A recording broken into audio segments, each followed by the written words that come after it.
Узрост, пол, нацыянальнасць, асаблівасці развіцця. Калі марыш ствараць карціны, перашкодзіць не зможа нічога.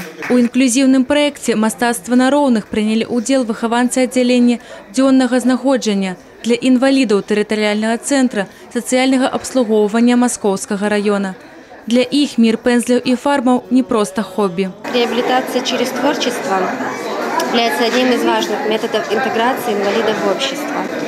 Участие территориального центра Московского района в социальном проекте «Искусство на равных» дает новый толчок для развития творческого потенциала ребят. Паўдзельнічаць у праекце «Мастацтва на роўных» змог любы жадаючы. Гэта і было галоўнай мэтай арганізатараў Брэсцкага гарадскога аддзялення грамадскай арганізацыі «Хрысціянская содружнасць дарослых и молодых». Проект «Искусство на равных» был создан для молодых рисующих людей города Бреста. Всем хочется рисовать, и тут уже возраст не имеет никакого значения, ни национальность не имеет никакого значения.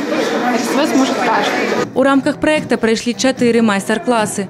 Дадзеная выстава «Падвядзенне вынікаў». Рисовала все 4 занятия, участвовала наравне с остальными участниками, хотя являюсь одним из организаторов этого проекта.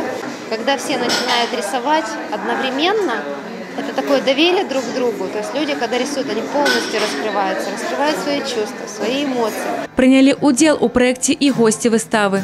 За асобным столом фарбы и плакат. За их дапамогай кожны змог пакінуць асабісты след. На фестивале мы передадим этот плакат дальше гостям фестиваля. Фестиваль международный, поэтому мы не знаем, куда он дальше поедет. Возможно, он улетит за океан. Рисовала природу нашей Беларуси. Очень понравилось. И сама обстановка, и люди, и рисование понравилось. Хотелось, чтобы этот проект у нас продолжался. Чтобы он не останавливался, а больше развивался у нас. Кто красиво рисует, кто учится, да чтобы были все вместе мы. Выстава проекта «Мастацтва на роўных» працягнецца до 6 жніўня у кавярні «Параграф».